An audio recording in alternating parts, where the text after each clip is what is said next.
Bonjour, bonsoir, tout dépend de l'heure à laquelle vous nous recevez chez vous. Merci de rester fidèle au programme de Financial Afrique. Les petites et moyennes entreprises constituent l'un des principaux moteurs de croissance en Afrique, représentant plus de 80% des emplois à créer dans la plupart des pays africains. Entre impôts et taxes, procédures exigeantes, manque de visibilité, la question revient sans cesse. Les peuples africaines sont-elles trop taxées? Et comment cette situation se compare-t-elle à celle des petites et moyennes entreprises en Europe ou encore en Asie, souvent présentées comme des modèles de compétitivité et de stabilité fiscale? On en parle dans le grand débat avec Rivon Narati Mondresi, CEO de la rencontre des entrepreneurs RDE. Bonjour. Bonjour Dominique, bonjour Adama, bonjour les techniciens. Également avec Adam Awad, le directeur de publication du magazine Financial Afrique. Bonjour et bienvenue. Bonjour Dominique, bonjour Rivon Narati et bonjour chers auditeurs. Alors, comme je le disais tantôt, pour commencer, nous allons d'abord établir un état des lieux. Quels sont les taux d'imposition moyens auxquels sont soumises les petites et moyennes entreprises africaines? Rivo. Alors, merci Dominique. Donc aujourd'hui, il m'échoit donc l'honneur de commencer. Très bien. Alors, ta question, donc il faut qu'on choisisse un pays parce que chaque pays a sa fiscalité. Donc la fiscalité relève de la souveraineté comme la monnaie. Donc aujourd'hui, donc si on démarre par le Sénégal, aujourd'hui au Sénégal, une entreprise qui se crée, donc vous avez selon les formes juridiques, mais une entreprise, donc une société qui se crée, elle a 7 impôts à payer. C'est ça en gros la réalité du Sénégal. 7 impôts à payer, impôts sur les sociétés, TVA. Alors, il faut nous expliquer, il ne faut pas aller vite. Ah d'accord, très bien. Donc, impôt sur les sociétés, donc c'est impôt comme ça. C'est l'impôt que les entreprises paient à la fin de l'année, une fois que le bilan est établi, lorsque les comptables font le calcul entre l'écart entre le produit et les charges. Si vous réalisez un bénéfice, donc si c'est positif, c'est 30%. Si c'est négatif, il y a quand même ce qu'on appelle un impôt forfaitaire à payer. Minimum forfaitaire. Un minimum forfaitaire à payer, demain sur le chiffre d'affaires. Ça, c'est le premier impôt. Deuxième impôt, c'est la TVA que les entreprises paient. Donc, la TVA, elle est supposée être neutre. Les entreprises la collectent et elle aussi peut déduire. C'est-à-dire, elle était 18% au Sénégal. Rajouter 1% avec la taxe Dioma ou la taxe Sonko, c'est selon finalement. Mais est-ce qu'elle est déductible? Non. Le fameux 1%, malheureusement, il n'est pas déductible, contrairement demain aux 18%. Donc, la TVA, c'est... voilà. Donc, la TVA est de 18%. Voilà, c'est ça, 18%.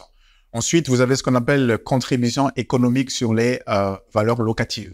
Donc, les fameux CEL, donc valeurs locatives, c'est-à-dire que sur votre loyer annuel brut, l'administration prélève en fait un taux, je pense que c'est de moins de 2%. Ensuite, c'est la même chose, contribution économique locale sur la valeur ajoutée. L'administration vient de prendre donc sur la valeur ajoutée, donc cette fois-ci donc ils regardent sur vos comptes des résultats, c'est-à-dire que lorsque l'entreprise réalise une valeur ajoutée, ils prélèvent en fait donc c'est aux alentours de 2%. Ensuite, vous avez les taxes sur les véhicules touristiques, c'est-à-dire que les entreprises qui ont leur propre véhicule, il y a une taxe annuelle demain qu'il faut payer. Vous avez ensuite les taxes sur les contributions foncières sur les propriétés bâties et les propriétés non bâties. Bref, donc vous avez une foison de taxes. Du moins pour une entreprise. Après, il y a d'autres taxes qui viennent s'ajouter sur comment on appelle ça, par exemple, tous ceux qui sont dans le tabac. Mais en gros, vous avez cet impôt qui est donné demain pour une entreprise. Dans ces conditions-là, je pense que c'est un peu compliqué de développer une entreprise parce que les impôts que là, je viens de... Est-ce que vous avez parlé de l'impôt sur le revenu? Non, l'impôt sur le revenu, ça, c'est pour les personnes physiques. C'est-à-dire que là, Dominique a dit personnes, en fait, quels sont les impôts? Peut-être on aurait dû commencer par ça. Et là, donc, les impôts qui pèsent sur les personnes morales, donc les sociétés, et les impôts qui pèsent, en fait, demain sur les personnes physiques. Maintenant, il y a comment dirais-je, comme tout n'est pas noir et blanc, il y a le statut un peu intermédiaire. Parce que les salaires des entreprises aussi payent, ça quitte de cet impôt sur le revenu. Non, l'impôt sur le revenu, Adama, c'est payé par les salariés. C'est-à-dire qu'en tant que salarié, lorsqu'ils perçoivent les salaires, ils doivent payer un impôt. Et cet impôt-là, en gros, il est au Sénégal, ce qu'on appelle un prélèvement à la source sur les fiches de paye. Il est prélevé et versé par l'employeur, en fait, le fameux VRS, tous les 15 du mois à l'administration fiscale. Donc, pour synthétiser, vous avez 2 types d'impôts. Impôt sur les personnes physiques et impôt, en fait, demain sur les personnes morales. Là, ce que je viens d'évoquer, c'est les impôts sur les personnes morales. Maintenant, les impôts sur les personnes physiques, c'est un impôt progressif, comme la plupart des pays. Il y a certains pays comme la Russie, ils ont un impôt forfaitaire, c'est-à-dire proportionnel, en fait, avec un seul taux. Mais la plupart des pays de l'OCDE, comme nous en Afrique, c'est plutôt, en fait, l'impôt sur le revenu progressif. C'est-à-dire qu'en fonction de vos revenus, vous êtes en fait sur une tranche. Au Sénégal, le maximum de tranches de mémoire, je pense, c'est les 42% et un revenu annuel au-delà de 50 millions. Voilà. Donc, au-delà de 50 millions que vous touchez, vous payez 42%. Alors, nous restons toujours avec l'état des lieux. Nous nous tournons du côté d'Adama, quelle analyse de faire globalement en termes de taux d'imposition moyen soumise aux entreprises aux PME africaines? Alors, moi, je dirais que le problème, d'une manière générale, en Afrique, c'est qu'il y a trop d'impôts. En réalité, il y a trop d'impôts à payer, pas trop en termes de volume, peut-être, mais il y a beaucoup de catégories d'impôts et là, ça occupe énormément les entreprises. Par exemple, les entreprises sont obligées, les PME notamment, qui n'ont pas beaucoup de moyens, pour viser leurs états financiers, à prendre à tâche avec un expert comptable. Et cet expert comptable monnaie ou bien supervise ces déclarations moyennant quand même moyennant un coût. Donc, supporte l'entreprise en plus des impôts à payer. Et il y a aussi ce que peut-être Rivo a mentionné, mais très vite, c'est sur les cotisations patronales. Qui sont différentes des impôts qui ne rentrent pas dans la catégorie, mais qui sont quand même des prélèvements obligatoires et que supporte l'entreprise. Et je pense que cela va de 11% pour le salarié et 25% pour l'employeur au Sénégal. Donc ça vient aussi s'ajouter aux catégories d'impôts qui ont été énumérées. Tout cela pour dire que finalement, que reste-t-il à l'entreprise? C'est ça la question, puisqu'une entreprise est censée produire des richesses et bien évidemment s'acquitter de ses impôts, payer des dividendes, c'est-à-dire avoir des revenus quand même sur le capital. Ça, le sens d'une entreprise. Maintenant, peut-être la comparaison nous donnerait beaucoup plus de ressorts. Quand je vois que Maurice, par exemple, la PME s'acquitte d'un impôt maximal de 15%. Sur les sociétés. Donc, sur les sociétés, dans l'IS, l'impôt sur les sociétés, contre au Sénégal, 30%. Donc, quand même, on voit tout de suite où l'investisseur va aller. Et ce qui est aussi étonnant dans nos pays d'Afrique de l'Ouest, d'Afrique du Centre, où on a beaucoup plus d'auto-entrepreneurs que d'entrepreneurs. Et qu'est-ce que j'appelle auto-entrepreneur? Pour moi, l'auto-entrepreneur, c'est un entrepreneur qui n'a pas de capital, qui entreprend et qui est condamné à aller dans l'informel. Pourquoi? Parce que le mur, pas de la dette, mais le mur des impôts est tellement élevé qu'il n'a pas les moyens de se formaliser dès le départ. Donc, il commence, parce qu'il n'a pas de capital, il commence donc par faire la débrouillardise, le fameux système des Africains, et il est, c'est-à-dire, en Afrique, quand tu crées une entreprise, tu échappes difficilement à l'informel parce que c'est deux choses. Soit tu continues avec ton idée, avec ta débrouillardise à survivre, soit tu dis je bascule dans le formel. Et le formel, à mon avis, il n'est pas designé pour l'auto-entrepreneur en Afrique.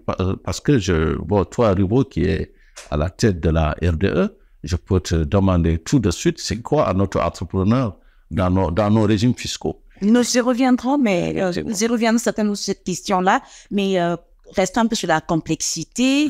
Est-ce que aujourd'hui, comme je l'ai tantôt annoncé en plantant le décor, les PME africaines sont-elles objectivement trop taxées ou il s'agit surtout d'une perception liée à la complexité administrative? Alors, il y a deux choses. Donc, je vais, avant de répondre à ta question, Dominique, je vais rapidement, en fait, apporter juste une précision par rapport à ce qu'Adama dit. C'est juste ce que ta définition de l'auto-entrepreneur, Adama.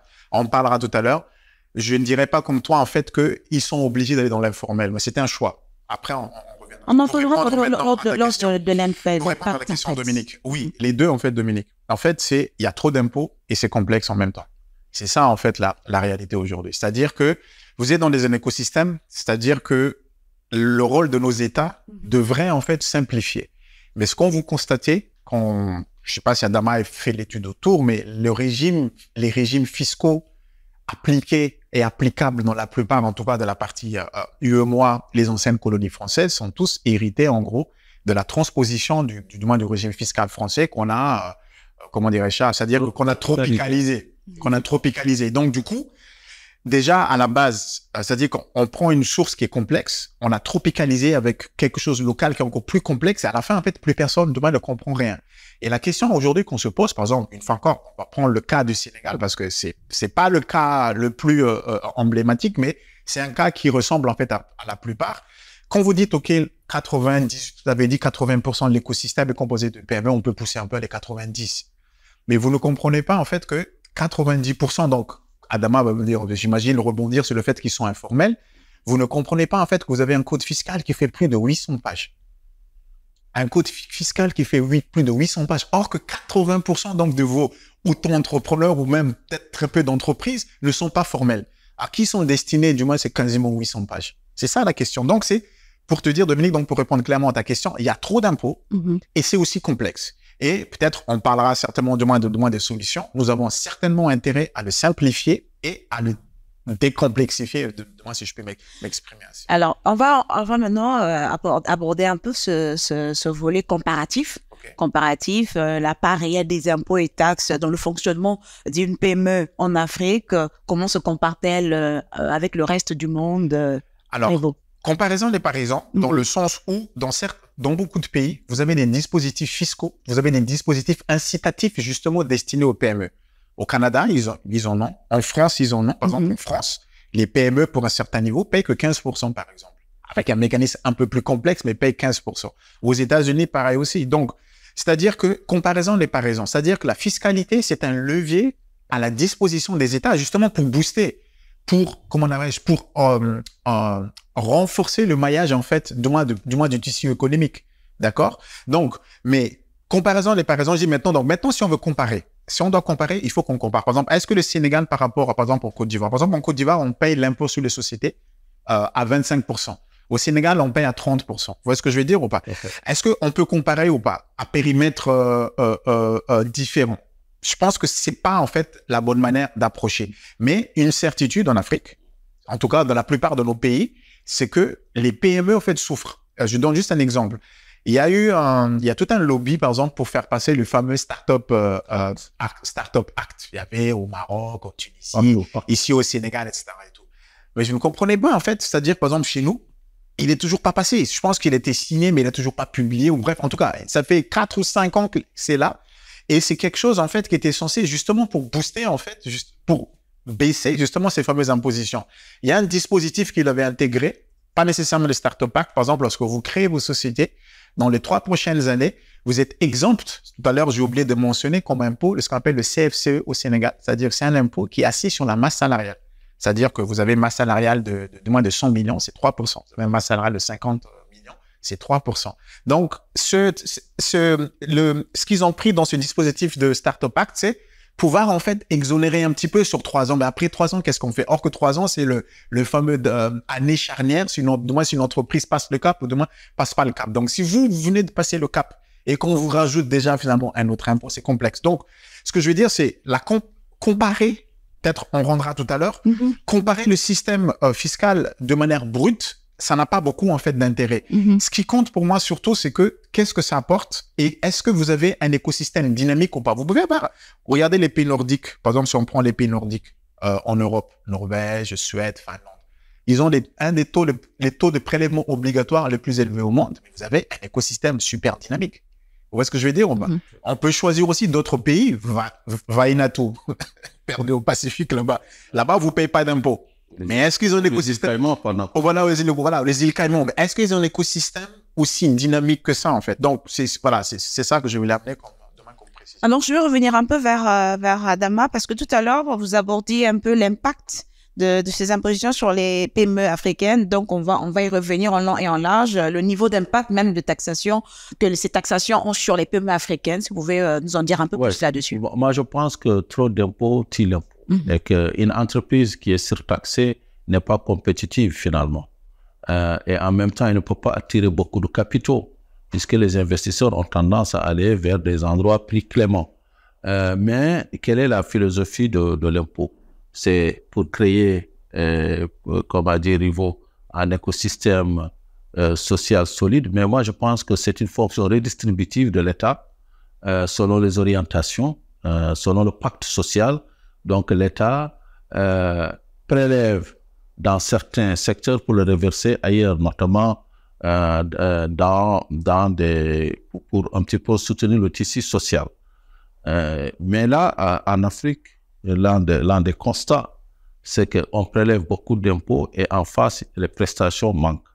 Par exemple, l'impôt devrait justifier une école publique, tu vois, l'école de la République, une école gratuite. C'était le cas quand on était jeune.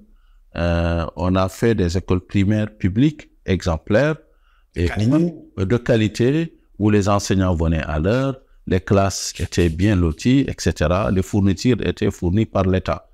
C'était le cas, ça devrait aussi être le cas dans la santé, comme vous le dites, c'est-à-dire tous les services de base sont financés par l'État. Et aujourd'hui, vous voyez, on paye trop d'impôts et quand on est malade, on part dans les cliniques privées.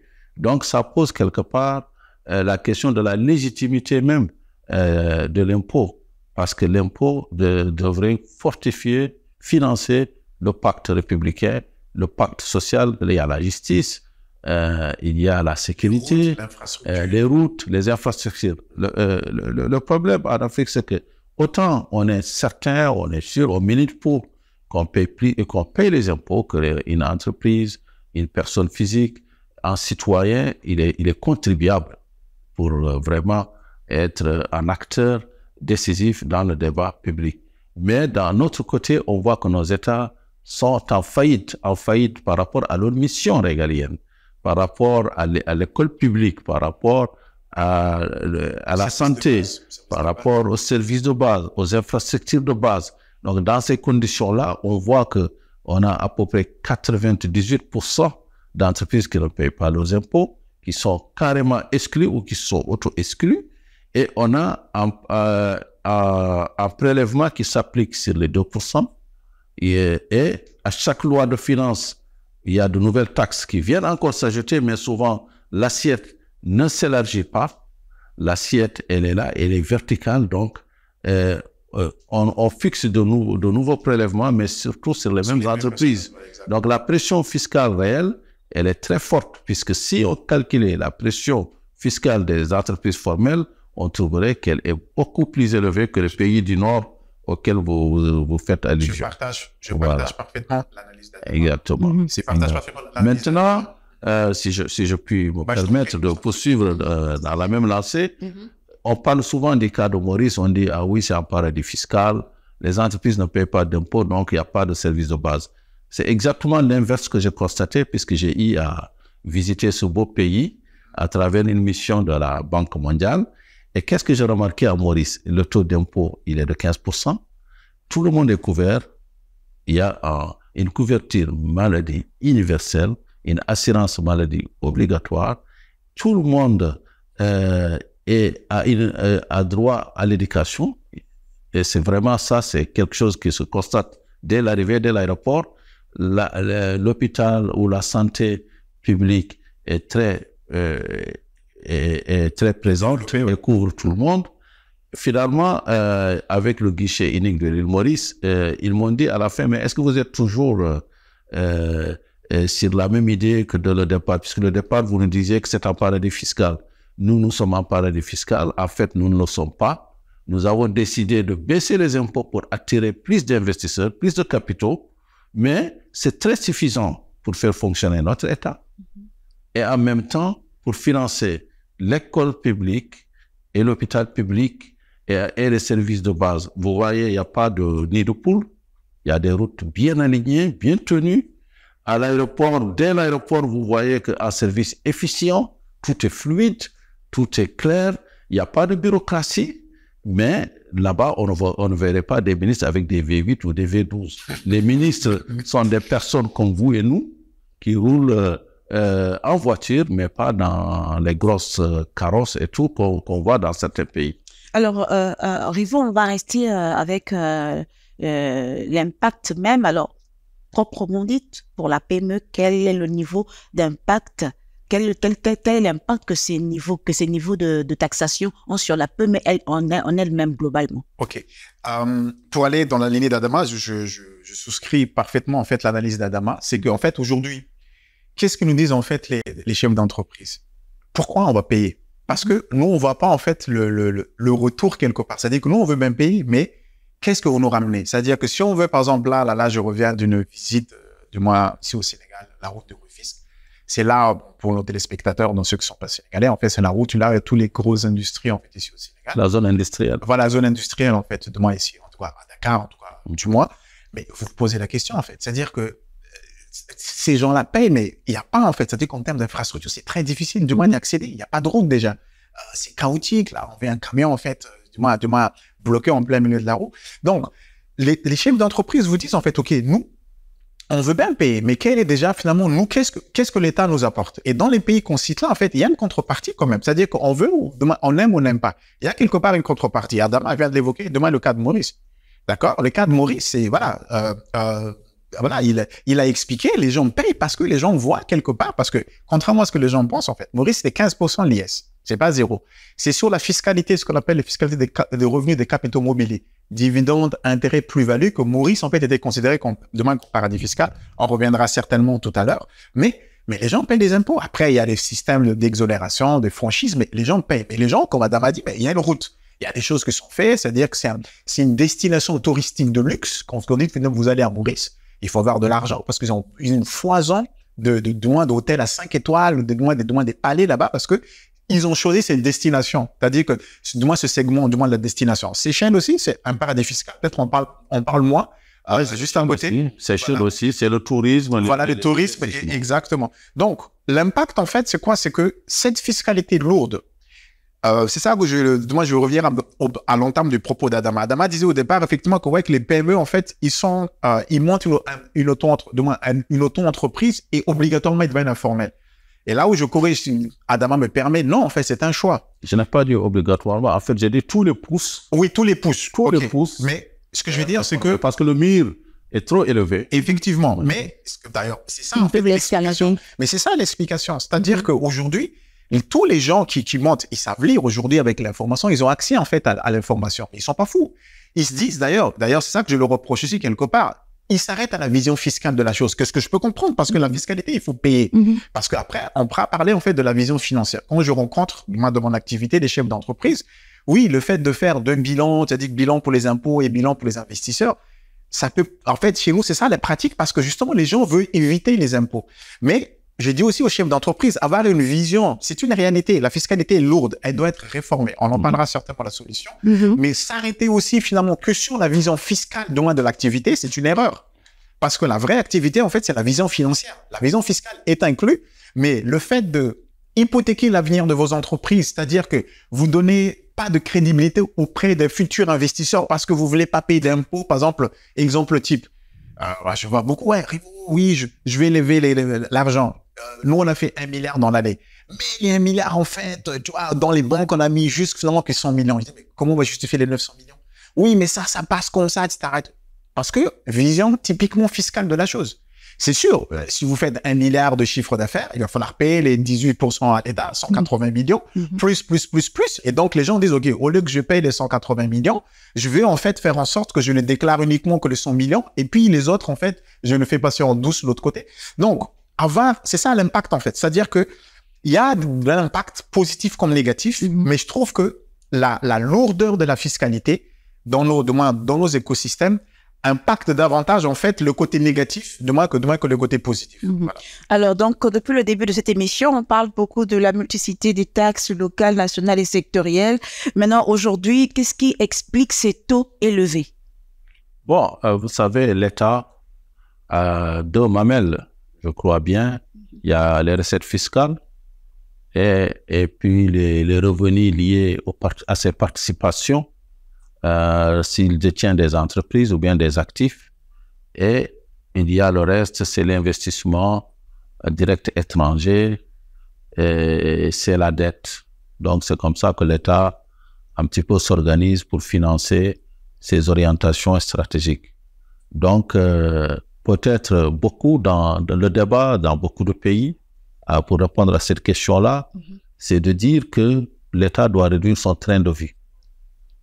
Parce que si l'État a un budget de fonctionnement élevé, forcément, à un certain moment, soit il va s'endetter, soit il va encore poursuivre à prélever. Et là, on ne parle que de l'impôt. mais il y a aussi d'autres taxes, il y a d'autres prélèvements qui ne rentrent pas dans la catégorie des impôts, mais qui viennent aussi contribuer à alourdir la vie de l'entreprise. Il y a de la parafiscalité partout. Et là, c'est des choses qui viennent, si on opérait des corrections, tous ces impôts s'en retrouveraient augmentés. Et ça, en fait, ça plombe la destination en tant que territoire dans la compétition mondiale pour attirer les capitaux. Donc, et en même temps, ça alourdit la bureaucratie. Donc là, c'est ça. Le deuxième point, c'est que la conséquence de tous ces impôts, c'est ça augmente le taux de chômage, à mon avis.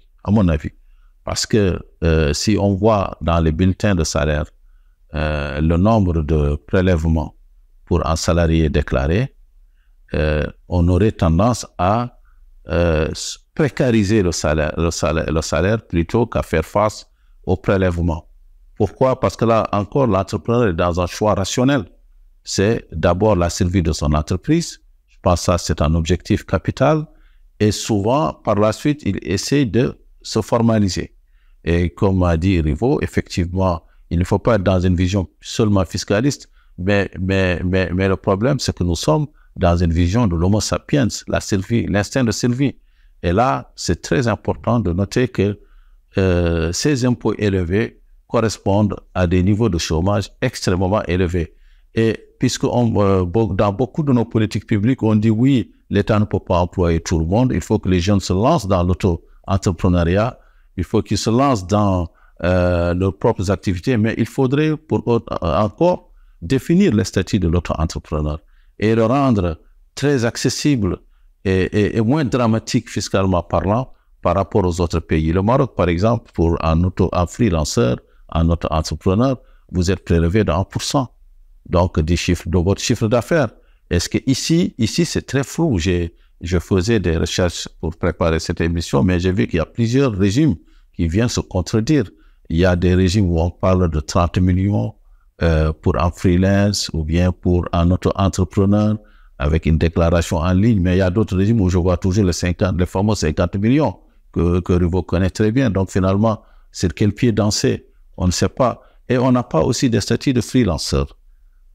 Tout ça, je pense que nos régimes fiscaux nos régimes des impôts doivent vraiment s'adapter. Et puis, on ne parle pas aujourd'hui du travail à distance. Parce que je pense que ça doit redessiner un petit peu tout ce qui est justement imposition. On ne parle pas du travail à distance, on ne parle pas même du code du travail avec notamment les parties relatives à tout ce qui est indemnité, de transport, etc. En un mot, l'idée dans un pays où d'abord c'est de se développer, je pense que c'est l'objectif de tout pays, et cet objectif donc engendre pas mal de codes, notamment et de régimes, mais il faudrait que dans nos pays, dans l'application de ces visions stratégiques, qu'on prenne en compte le fait que souvent quand on baisse les impôts, on augmente les revenus, les recettes fiscales. Alors, Rivo, au début de l'émission, vous le disiez tantôt d'introduction, vous parliez de cette taxe, sauf erreur de ma part. Alors, on en est à la question, qu'est-ce qui explique en fait ces taux élevés? En fait, je pense que peut-être, si Dominique me permet, on va restituer un petit peu peut-être synthétiser en fait aujourd'hui en fait la question en fait fiscale. En fait. C'est-à-dire que par rapport au pays, vous voyez, il y a le fameux mot justice fiscale. C'est-à-dire qu'effectivement, tout ce qu'Adama a dit, en fait, moi, je souscris. Pourquoi les États, parce que là, tu as posé la question tantôt en disant pourquoi, en fait, on met beaucoup d'impôts. Et c'est là la question. C'est-à-dire qu'aujourd'hui, c'est la fameuse question, en fait, de justice fiscale. Donc, qu'est-ce que c'est, en fait, la justice fiscale? Effectivement, donc en France, je pense que vous avez suivi un petit peu les taxes Soukman. Oui, on taxe les riches, on taxe davantage les riches, mais si on taxe davantage les riches, ils vont s'en aller. Voilà, donc il y a un débat idéologique entre en Europe ce qu'ils appellent la gauche et la droite, c'est-à-dire que les partis gauche veulent qu'on taxe davantage les riches. Les droites disent, mais si vous taxez davantage les riches, en fait, ils vont s'en aller parce que justement, ils vont plus investir. Donc, il y a un débat idéologique. Donc, le débat, en fait, autour de la fiscalité, en fait, c'est quoi? En fait, c'est un débat sur la fiscalité de revenus et la fiscalité du capital. C'est vraiment ça, en fait, le fond. C'est-à-dire que les libéraux voudraient davantage, en fait, avoir une fiscalité, du moins du capital, en fait, le moins élevé possible. Et les non-libéraux disent, en fait, qu'il faudrait davantage, en fait, taxer le capital. Pourquoi? C'est justement en termes d'idéologie, c'est-à-dire que par rapport à l'économie. C'est-à-dire que vous taxez davantage, du moins le capital, ce que disent, en fait, les libéraux. Vous ne pouvez pas, en fait, n'encouragez pas l'investissement. En revanche, ceux d'en face, ils disent justement, nous, en fait, on veut peut-être davantage encourager, en fait, la consommation. D'accord? Donc, il faudrait moins fiscaliser. Justement, il faut d'abord transférer, donc, la fiscalité sur les capitaux. Donc, de quoi s'agit-il? La fiscalité des capitaux, c'est quoi? C'est ce que perçoivent les entreprises, dividendes, plus-value. Plus-value, c'est quoi? Lorsque vous cédez quelque chose et l'écart entre le prix d'achat et le prix de vente et les intérêts. Au Sénégal, les trois qui sont là, les dividendes sont taxés à 10%, les intérêts sont taxés à 16%, plus ou moins, et les plus-values, ça dépend à court terme ou à long terme. À court terme, c'est à 10% et à long terme, c'est 30%. Quand vous regardez maintenant la fiscalité de revenus, au-delà, c'est-à-dire que c'est un barème progressif, c'est-à-dire qu'au-delà de 50 millions, c'est 42%. Donc maintenant, on fait un cas. Adama, via son entreprise, il a le choix. Est-ce qu'il veut toucher 50 millions, regardez, 42 millions en salaire, ou est-ce qu'il veut toucher 42 millions en dividendes? Adama dit, il est chef d'entreprise, il regarde et dit, nom de Dieu, cette histoire-là, je consulte un fiscaliste, il va te dire, en fait, monsieur Watt, à 42 millions de dividendes, vous n'allez payer que 4,2 millions, en fait, à la fin de l'année. D'accord? C'est ça, en fait, la taxation de dividendes au Sénégal. Versus, il perçoit le même, en fait, c'est quasiment la moitié. Non, mais quand même. Si, c'est ça. Non, mais c'est ça. C'est exactement ça. Juste une précision, en fait, je suis d'accord. Les dividendes viennent après l'IS. Non, mais bien sûr. Mais ce que je veux dire, c'est qu'en termes de revenus, c'est l'IS d'abord qui est à la base. 30%. Donc, on est en train de taxer ce qui a déjà été taxé parce que le résultat net vient après l'IS. Oui, mais justement, donc, le mécanisme, c'est très bien, madame, là, tu l'as précisé, effectivement, les dividendes viennent après les 30% de prélèvement. D'où, effectivement, parce qu'on distribue, en fait, ce qui est positif. Mais moi, ma démonstration, c'est juste, en fait, sur qu'on appelle la justice, en fait, fiscale. C'est-à-dire que parce que sinon, ça devient trop technique, mais je prends ce que tu dis. Mais ma démonstration, juste, en fait, aujourd'hui, c'est que tu le perçois en salaire à 42 millions et tu le perçois en salaire en dividende à 42 millions de salaire et dividendes. L'autre, c'est 10% et l'autre, c'est 42%.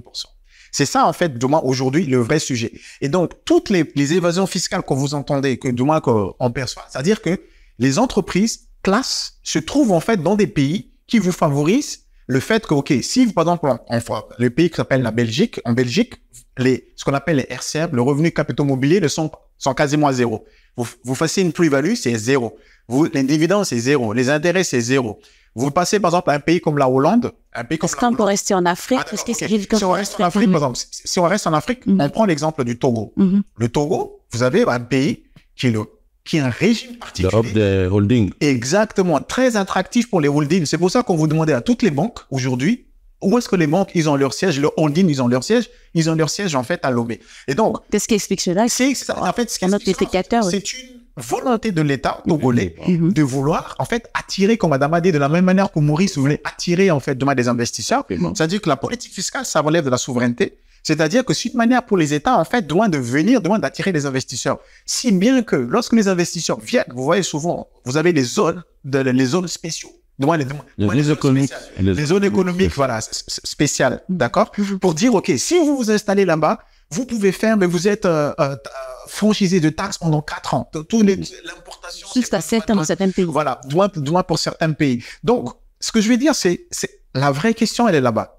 Et donc, pour revenir demain sur le propos d'Adama, c'est qu'on se pose la question, nous, en payant tous ces impôts, est-ce qu'on a le service, en fait, qui est en face? Quand on va à la santé, comme dit Adama, on paye, en fait, demain, ces impôts-là. Pourquoi on va systématiquement dans le privé versus aller dans le public? Par rapport à l'éducation, tous les parents, dans ce pays, envoient leurs enfants, en fait, dans les privés. Pourquoi? Parce que l'école publique n'est absolument plus, en fait, performante. Pourtant, l'école publique est censée être financée par les impôts, en fait, finalement, qui sont prélevés. Et comme il y a beaucoup d'impôts, la question qui se pose, c'est que où va tous les impôts? C'est-à-dire qu'on part, en fait, l'impôt. C'est ça la vraie question. Bon, j'ai une petite idée, en fait, de ma part, peut-être on parlera tout à l'heure, mais c'est ça, en fait. Mais pendant qu'on y répond à la question, où vont les impôts? Mais en fait, c'est toujours la même chose, la bureaucratie. Adama parlait tout à l'heure, en fait, de train de vie. Mais c'est la bureaucratie. C'est ça, en fait, nos impôts. C'est des choses, en fait, demain, qui ne sont pas efficaces. C'est-à-dire comment se fait-il que, une fois encore, là, je reviens peut-être appuyer encore. Je le redis ici, je le redis encore. Le deuxième budget de l'État du Sénégal, c'est le ministère du Budget et des Finances. Le premier budget de l'État du Sénégal, c'est le budget de l'Éducation nationale. C'est pas la dette. Non. C'est-à-dire que le deuxième budget... Quand les choses ont changé, il faut revoir. Mais le deuxième on a quand même un taux d'endettement de 130%. Oui, mais pour moi, ça, c'est un pas. Ça n'a rien à voir. C'est-à-dire que le deuxième ministère qui est doté du plus grand budget du Sénégal, c'est le ministère du Budget.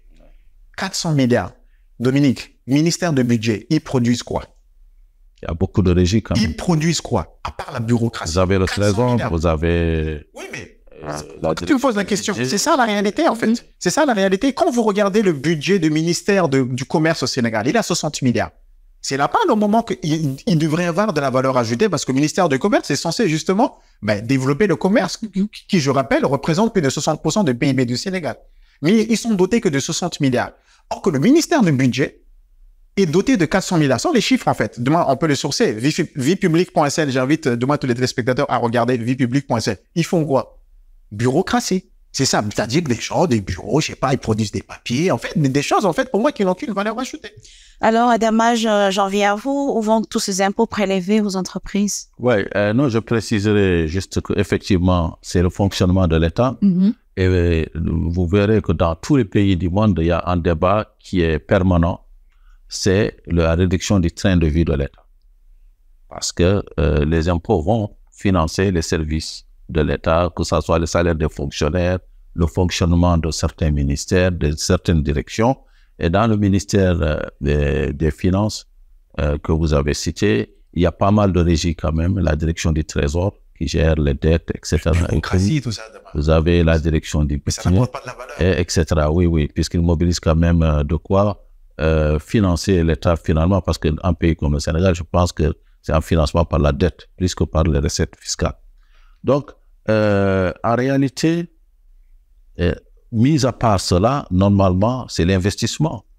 Le budget de l'État, c'est l'investissement. C'est de donc construire de nouvelles routes, c'est de construire des écoles, de nouvelles écoles, des centres de santé, etc. C'est fortifier donc les infrastructures de base et les services de base. Dans un pays qui plus est confronté à une forte démographie, c'est-à-dire à la demande alimentée par la croissance économique s'ajoute à une demande alimentée par la croissance démographique. Donc, on doit aller 2 fois plus vite parce que chaque année, nous avons beaucoup de millions de jeunes qui rentrent dans le marché de l'emploi et nous avons donc une pression très forte sur les infrastructures de base. Vous voyez les embouteillages dans les capitales africaines. Donc ça nécessite des réponses concertées et fortes de la part des États.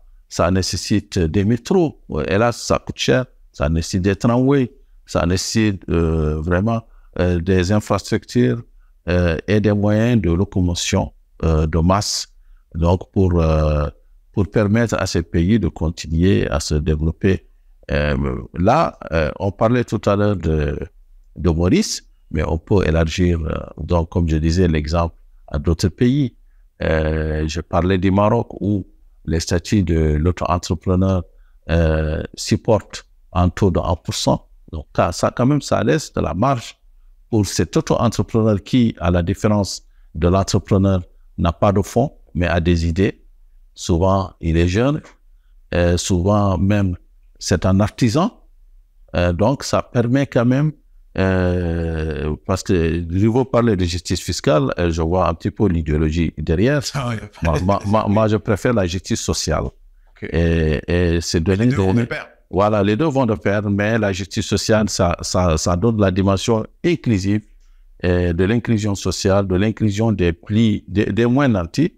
Et maintenant, la crainte que j'ai en Afrique, c'est que nous sommes, au moment où ce débat est en train de se faire, confrontés à une pression très forte du FMI sur pratiquement 30 des 54 pays africains, où on leur demande d'enlever la subvention et en deuxième directive d'augmenter la pression fiscale, en fait, c'est-à-dire d'élargir l'assiette fiscale.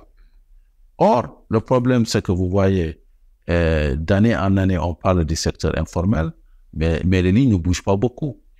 Les lignes ne bougent pas beaucoup, mais finalement, les États ont tendance à se retourner vers les entreprises qui sont identifiées déjà et qui payent, puisque les nouvelles taxes, elles frappent qui? Elles frappent les entreprises qui étaient déjà taxées. Donc, en conséquence, on va encore rendre le pays moins compétitif. On va rendre on va empêcher de nouveaux investisseurs de venir. Pourquoi? Parce que l'investisseur, il s'oriente vers là où il y a moins d'impôts, il y a plus de services, il y a plus d'incitations, il y a plus d'avantages et nous sommes dans une compétition mondiale. Donc, on est en train d'hypothéquer notre développement. Et là, c'est pourquoi je pense que le débat avec le FMI, il ne doit pas être limité à des face-à-face entre un seul pays et le FMI, mais on devrait avoir, ne serait-ce qu'au niveau, par exemple, de la CEMAC, tous les pays réunis devraient avoir une réponse unique face au FMI. Idem pour les pays de l'UEMOA. Mais si on laisse le FMI passer d'un pays à l'autre, tout le monde passera à la casserole et on finira par rétablir cette vérité des prix, puisque c'est ce que le FMI demande. Et on va donc répercuter intégralement les prix comme au niveau international, c'est-à-dire les prix à la pompe, les prix de l'électricité, les prix, par exemple, du pain, vous voyez. Donc, on va augmenter l'inflation. Et finalement, la vie va devenir encore plus chère. On va, en augmentant l'inflation, on va handicaper la consommation, on va la freiner.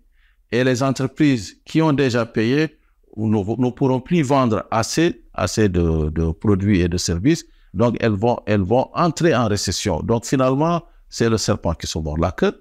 Donc, pour éviter de rentrer dans ce scénario, c'est très simple. Parce que n'oubliez pas que le but de l'impôt, donc, c'est de garantir, c'est de préserver le pacte social.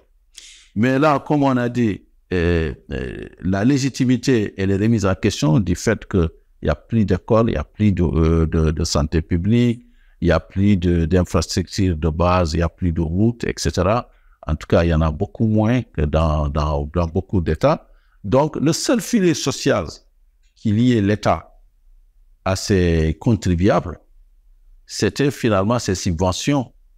C'était finalement, donc, cette électricité moins chère, c'était ce carburant à la pompe quand même qui était supporté en partie par l'État. Donc là, le FMI, en faisant la pression, et je comprends le FMI parce que c'est le syndicat des bailleurs, donc le FMI est en train de pousser le pays à enlever leur seule raison d'être, c'est finalement, puisque c'est les rares services où on sentait la main de l'État. Alors donc, juste pour amener une précision peut-être Adama par rapport au statut de l'entrepreneur et puis évidemment des freelances. En fait. Donc au Sénégal, donc il y a un régime, ce qu'on appelle en fait l'entrepreneur. C'est un régime sur lequel ils ont travaillé. Je pense que le BIT a travaillé dessus au Sénégal en tout cas, pendant longtemps. Je pense que c'est sorti, mais il manque encore quelque chose en fait pour sortir.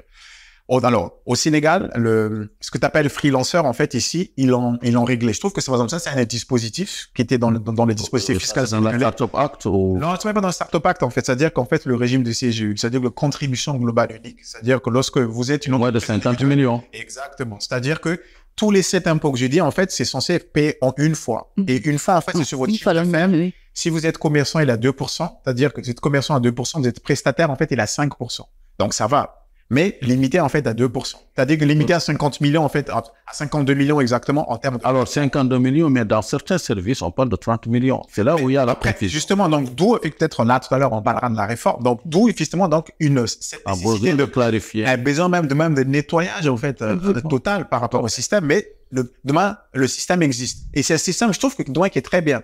Mais malheureusement, en fait, c'est un système qui n'est pas applicable lorsque tu montes une société d'abord. Par exemple, si tu montes une entreprise individuelle, comme tu dis, caractérisée par le fait qu'il n'y a pas de capital, mais dès que tu mets un capital, tu peux plus en fait appliquer. Donc du coup, tu retombes en fait de moi sur le régime classique de tout le monde, quoi. D'où la difficulté en fait de moi que tout le monde a.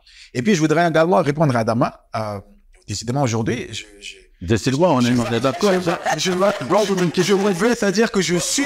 Non, mais il y a des sujets comme ça. C'est-à-dire que On le voit de vue à une amitié. son analyse, en fait, c'est-à-dire que son analyse, le fait de dire que nous devons nous regrouper pour parler au FMI. Mais une fois encore, Adama, c'est-à-dire que là encore, c'est-à-dire que moi, je ne peux que souscrire. Mais normalement, il y a une organisation qui devait porter cette voix. Ça s'appelle l'Union africaine. Je me pose toujours la question, à quoi Je m'attendais à entendre l'Union africaine au milieu de la CEMAS. Je le redis ici, à quoi vous servez, en fait? C'est-à-dire que justement, c'est à eux de faire ça. C'est-à-dire, c'est à eux de... C'est ceux qui réunissent toutes ces régions, tout à fait. 54. Donc, c'est quasiment les pays. Et là, j'appelle aussi nos chefs d'État. Effectivement, la fiscalité fait partie de nos souverainetés. Mais comme tu dis, le fait d'aller seul, Thomas Sankara l'avait dit, un discours célèbre. Ils sont tous dans les discours d'ailleurs. Je ne paierai pas la dette, mais là, on parle de la dette. Non, mais ce que je veux dire par là, c'est qu'il dit, mais si je vais seul, il dit, si je n'y serai pas au prochain sommet. Je ne serai pas au prochain sommet. Et il avait raison. C'est-à-dire que 30 ans, il avait raison. Et on est exactement là. Par rapport à l'assiette, Adama parlait par rapport à l'assiette. C'est ça qui est frustrant chez nous. Ce sont des gens, en fait, ce sont des banquiers. C'est normal qu'ils vont enlever, en fait, les subventions parce que vous n'avez pas de revenus. Vous devez payer plus, mais ils vous demandent quel est votre revenu. Quel est votre revenu, Dominique? Parce que, vu ce que vous avez, vous pouvez pas nous rembourser. C'est aussi simple que ça. Donc, l'État est obligé de payer l'impôt. Donc, entendons-nous bien, pour qu'il n'y a pas de, comment dirais-je, pour que ça soit bien clair pour tout le monde. Mon sujet ici, c'est que tout le monde doit payer les impôts. Par exemple, moi, je fais partie de ceux, ça c'est ma thèse à moi. Moi, je suis contre les franchises fiscales. Quand une entreprise veut s'installer dans un pays... Pour les franchises, les incitations. C'est exactement. C'est-à-dire que je suis contre ça. C'est-à-dire que pour moi, une fois encore, ça c'est moi, je dis. C'est-à-dire que moi, j'exprime le fond de ma pensée. Quand une entreprise veut s'installer demain dans un pays, cette entreprise-là doit payer comme les autres entreprises. Parce que moi, je ne comprends pas qu'une entreprise qui vient de Chine, soi-disant finalement qu'elle va investir, elle va pas payer les impôts pendant 7 ans, en contrepartie, soi-disant, du moins de son investissement. Et là, on revient de ce que tu dis, Adama. Et on va toujours... Voilà notre point de friction du jour. Non, mais bien sûr, voilà, très bien. Donc, voilà. Donc, je serais ravi d'écouter ton opinion dessus. C'est-à-dire que les entreprises, eux, qui sont établies, qui ont aussi investi, et n'en bénéficient pas. Donc, il y a un sujet pour moi, c'est-à-dire que ça, c'est mon Rivo qui dit que moi, je suis contre, en fait, les franchises fiscales. Pour moi, tout le monde devrait payer les impôts. On devrait maintenant élargir les impôts. La manière de collecter les impôts, peut-être on reviendra par rapport à la solution. C'est là où, en fait, je dis cette bureaucratie qui ne sert à rien. Vous avez un ministère de budget qui pèse 400 milliards, mais en termes de valeur ajoutée, zéro. C'est-à-dire qu'aujourd'hui, on peut récupérer les impôts. Zéro, c'est un pas, ce n'est pas un peu trop haussé, zéro. Oui, c'est-à-dire que, oui, bien sûr, j'exagère qui sont réunis là-bas. Oui, bien sûr. C'est-à-dire que j'amplifie un peu mon propos, j'exagère un petit peu, mais ce que je veux dire par là, c'est qu'on peut, en fait. Et comme je l'ai dit. Un rendement insignifiant. Non, mais bien sûr, c'est-à-dire qu'un rendement quasiment nul. C'est-à-dire qu'insignifiant, peut-être un euphémisme, mais quasiment nul. C'est-à-dire qu'aujourd'hui, la manière dont sont organisés les impôts, c'est un système hérité des Français, comme en France exactement. C'est-à-dire que vous avez le trésor public en France et vous avez ce qu'on appelle le centre des impôts. Les trésors publics, c'est là-bas, en fait, la comptabilité publique, c'est là-bas. La France devient votre barème aujourd'hui. Non, mais parce que on a arrêté ce système, Dominique. On n'a jamais réformé. C'est-à-dire que la manière dont... Et pourquoi ça marche chez eux et pas chez... Non, mais chez eux, en fait, mais justement, parce que chez eux, une fois encore, comme je l'ai dit, parce que c'est eux sont la source, Adama. Nous, c'est une volonté de réforme. C'est ça que j'ai dit. C'est pour ça que j'appelle à l'Union africaine. On veut des réformes. Les réformes, c'est quoi? C'est pour orienter pour le bien-être de tout le monde. Pour moi, l'impôt, c'est un acte, en fait, comme dit en fait Adama, c'est un pacte républicain, c'est-à-dire que je paie les impôts justement parce que je contribue, en fait, par rapport à ma société. Moi, je suis contre, bon, donc ça, peut-être le point de frisson. Non, il ne faut pas être à point de... Non, par rapport à ce que... Non, c'est ça. Mais on va essayer d'aller un peu plus vite. On va aller un peu plus vite pour aborder la même collège. Donc, je dis juste, en fait, c'est que on doit tous payer les impôts parce que c'est ça qui fait qu'une nation, en fait, c'est-à-dire que tout le monde doit contribuer. C'est-à-dire que les plus forts c'est-à-dire que ceux qui ont le plus doivent contribuer, en fait, à ceux qui ont le moins. C'est ça c'est ça. Donc, moi, je suis contre tout ce qui est exonération fiscale, tout ce qui est régime fiscal spécifique, tout ce qui est niche fiscale. Moi, je suis contre. Tout le monde devrait payer. Tout le monde devrait payer pour moi. Ça, c'est mon opinion. Bon, voilà. Pour ne pas être trop lent. Je suis pas d'accord. Juste en quelques mots, vous dites que vous n'êtes pas d'accord par rapport aux exonérations, oui. Les incitations fiscales entrent dans des orientations stratégiques. Un pays veut développer de l'aéronautique. Chez lui, il a du foncier qu'il veut valoriser et ce foncier resterait là 1000 ans. S'il ne le valorise pas, il identifie dans les métiers aujourd'hui mondialisés, dans les services qui sont carrément en délocalisation, quels sont les services qu'il pourrait capter, attirer. Donc, il définit une politique par rapport à cela. Il attire des investisseurs des entreprises qui cherchent à délocaliser, mais ils ne les attirent pas par nos beaux yeux. Voilà pourquoi qu'ils soient beaux. Ils les attirent avec une batterie d'incitations, non seulement fiscales, mais aussi d'incitations diverses. Et ces entreprises, elles viennent, elles investissent, elles emploient des milliers de jeunes. Donc, l'objectif final de tout État, donc, c'est garantir un avenir à sa jeunesse, à ses populations. Donc, c'est des emplois qui sont créés, c'est des cotisations sociales qui sont générées, c'est des impôts qui sont payés. Donc, l'État, non, je veux dire qu'au bout du compte, l'État ne perd pas. L'État gagne. Et ces exonérations sont limitées sur le temps. Souvent, elles ne dépassent pas 5 ans dans nos zones. Elles ne dépassent pas 5 ans. Et au bout de 5 ans, l'État récupère le plein emploi après avoir créé de l'avenir pour des centaines de jeunes, pour des centaines d'actifs. Donc, finalement, l'État ne perd pas. L'État ne perd pas. Je vois pas mal d'entreprises qui sont là, qui sont devenues des champions, des porte-drapeaux. Mais au départ, non. Mais ils payent leurs impôts. Je ne veux pas faire de la publicité, mais dans le domaine informatique, il y a un géant qui est venu ici. Oui, mais toujours la même chose. OK, Adama, sincèrement, ce mirage des libéraux, donc là, c'est-à-dire que là, non, c'est pas un mirage, c'est pas. Bien sûr que si. C'est-à-dire que toujours le fameux théorie, en fait, de ruissellement. C'est ça, en gros. C'est-à-dire que ruissellement, c'est quoi peut-être pour nos gens? Nous, on n'est même pas dans le... Mais si, c'est toujours la même chose, Adama. C'est-à-dire qu'on dit, OK, nous, on vient, on amène le capital, mais parce qu'on va créer des emplois chez vous, vous devez, en fait, c'est-à-dire que nous, on demande, en fait, qu'on paye rien. Franchise de douane, on paye rien du tout. C'est-à-dire, Adama. Non, c'est pas pour nous, il y a des exonérations.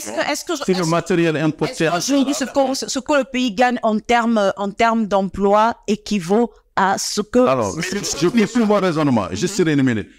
Et les conventions d'investissement ne sont pas aussi accessibles à tout investisseur. L'État fixe un minimum. Par exemple, au Maroc, c'était, quand j'y étais il y a 10 ans, c'était 20 millions de dollars.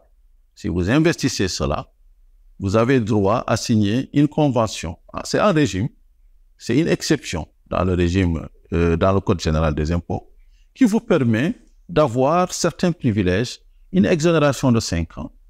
Mais c'est un cahier de charge que vous signez avec l'État. Ça, il n'y a pas de problème. Et finalement, le Maroc, aujourd'hui, est devenu un hub de l'aéronautique, un hub de l'automobile. Oui. Renault qui exporte plus de 500 000 véhicules à partir du Maroc.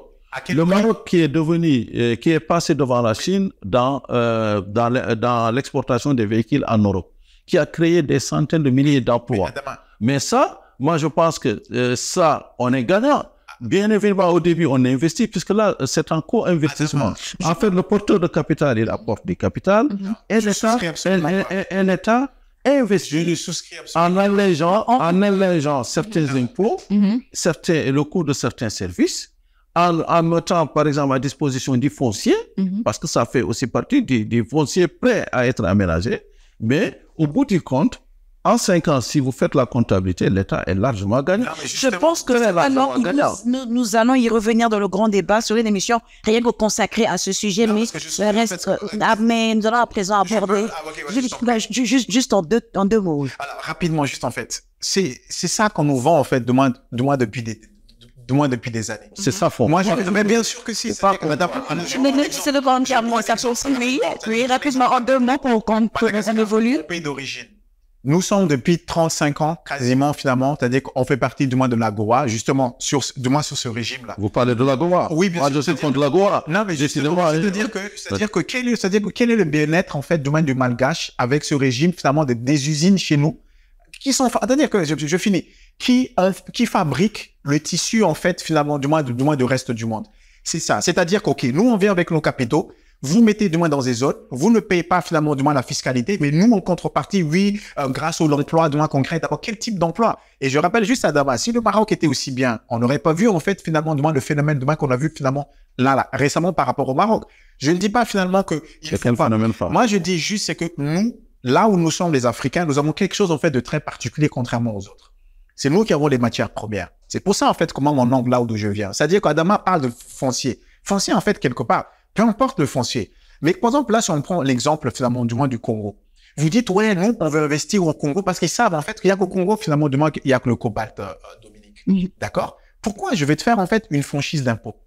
Si tu ne peux pas payer mes impôts, c'est-à-dire qu'aujourd'hui, je trouve que nos États, on leur a mis dans la tête, du moins surtout nos dirigeants, une fois encore, qu'on appelle ça là, cette doctrine libérale qui fait que ils n'arrivent pas à bien voir en fait en termes de négociation. Adama, je suis désolé, ça c'est quand tu en fait qu'on va payer comme le Japon, tu n'as rien.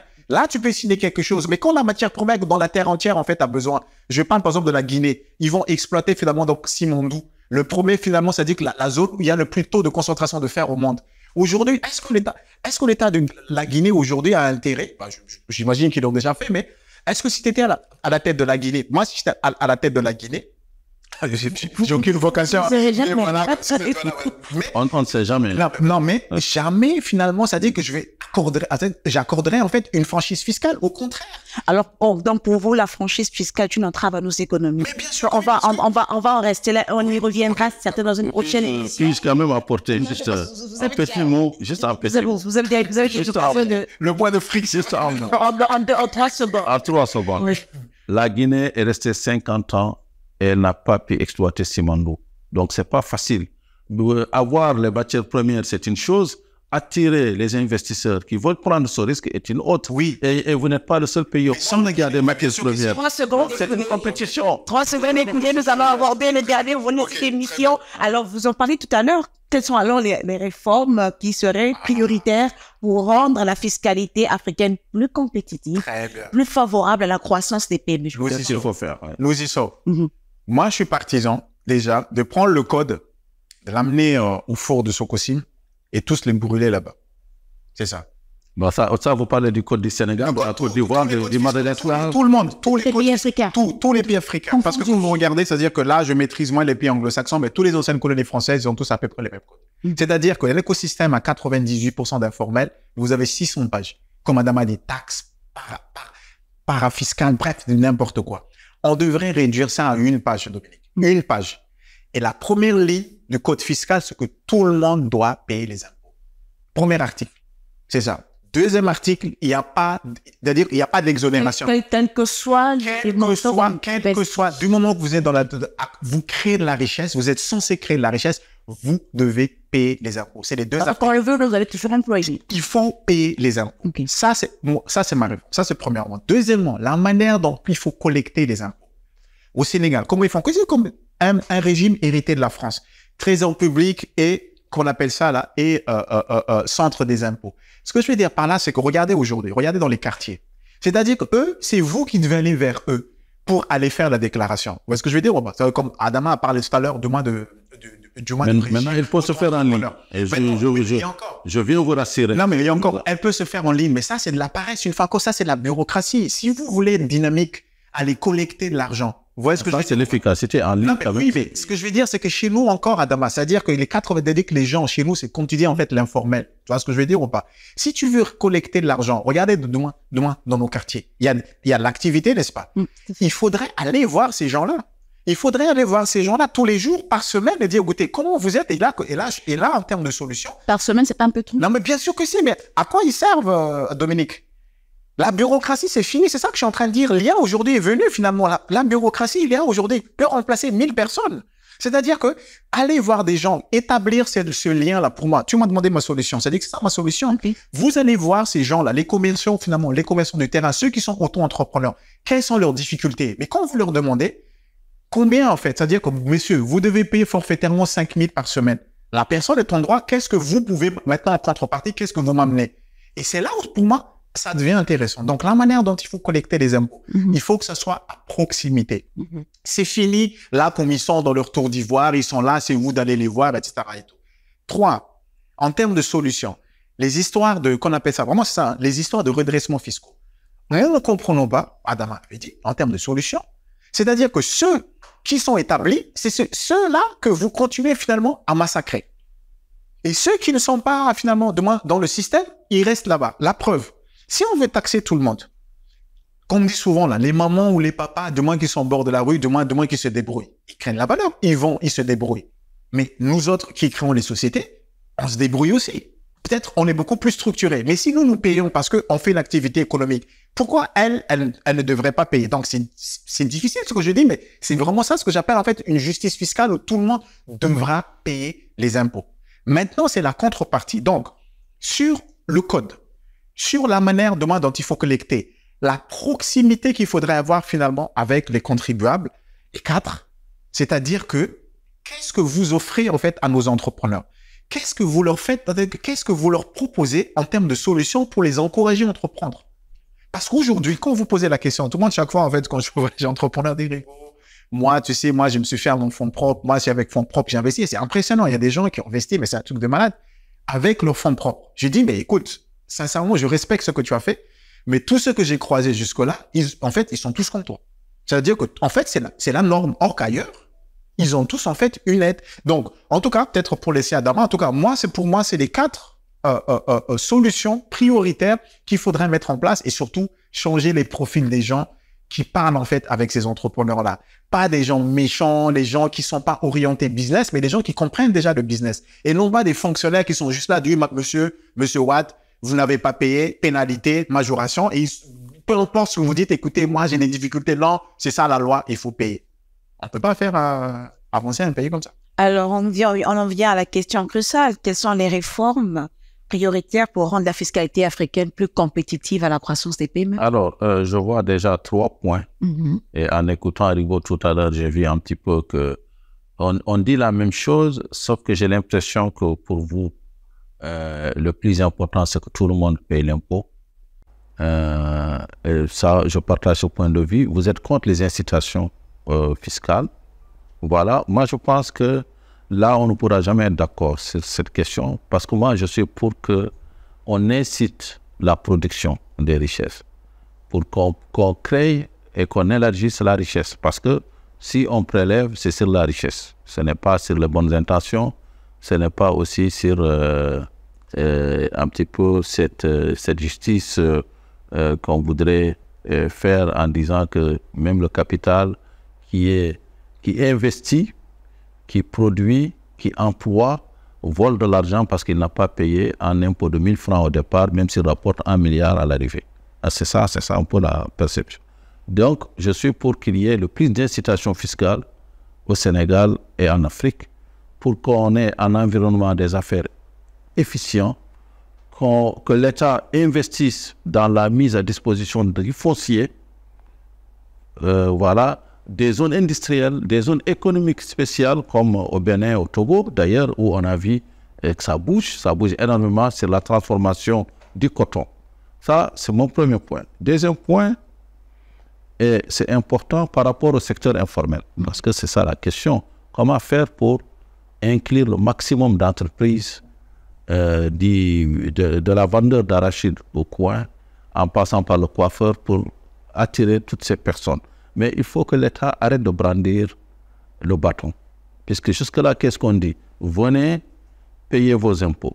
Ça, c'est le bâton.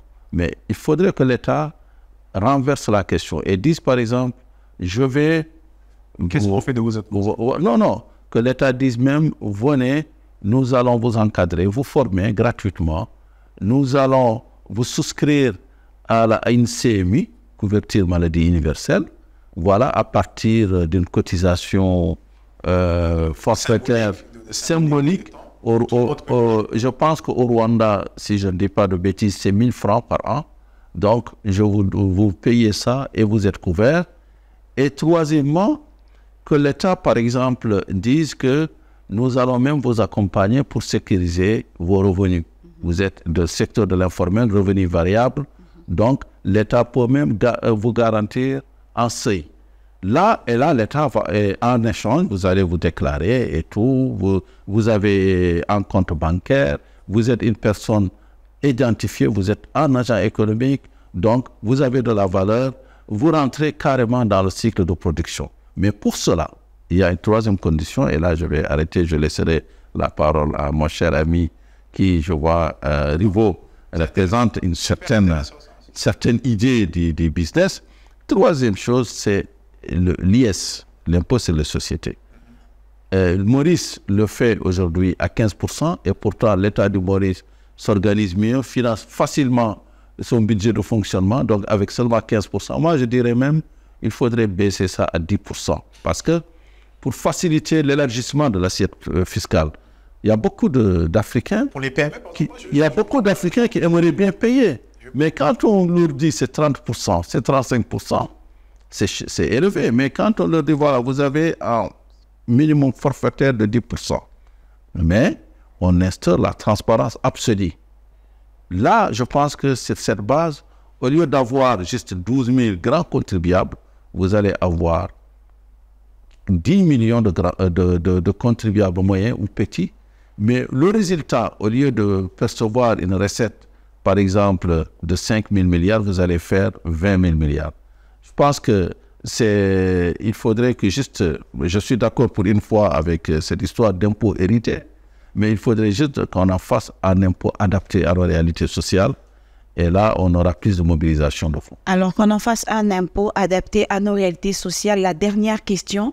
Excuse-moi Dominique, je vais juste rajouter en termes de solutions. Je pense que tout à l'heure, ça m'a échappé. Pour moi, le point 5, en fait, je souscris avec Adama dans le fait qu'il faut qu'on ait un régime incitatif pour les PME, justement, pour faire. Et je pense que le vrai sujet, c'est maintenant, par rapport à ta question, parce que tu as posé la question en Asie, etc. et tout, c'est la fameuse justice fiscale. C'est-à-dire que la réforme de la fiscalité du travail par rapport à la fiscalité du capital. C'est-à-dire qu'aujourd'hui, effectivement, d'ailleurs, peut-être c'est un peu paradoxal, moi, là où je suis, parce que moi, je suis chef d'entreprise, c'est-à-dire que nous créons la valeur. Mais il ne faut pas oublier, nous créons la valeur grâce à nos salariés. D'accord? Et que ce n'est pas normal, en fait, que ceux, en fait, c'est-à-dire que quand vous rétribuez par leur salaire, c'est ça, en fait, c'est-à-dire que vous créez la valeur, l'employeur, en fait, vous rétribue. Nous, on crée la valeur, c'est-à-dire qu'on est taxé, en fait, sur les dividendes, du moins que nous percevons. Parce qu'après, vous êtes d'abord taxé sur l'IS. Effectivement. Vous êtes d'abord taxé sur l'IS parce qu'il y a une contribution patronale de quand même 25%. Effectivement aussi. C'est-à-dire que moi, je suis pour le rétablissement de justement, c'est-à-dire que je ne sais pas à quel niveau, peut-être ça, c'est un débat technique, mais il faut qu'on pose sur la table la fiscalité du moins du capital par rapport à la fiscalité du revenu. Quand je l'ai appelé, quand je l'ai fait ma démonstration finalement un peu plus tôt, la fiscalité du capital en fait au Sénégal, c'est en moyenne 12%. Tu vois, donc le Sénégal, c'est un paradis fiscal pour les entrepreneurs finalement. 12%.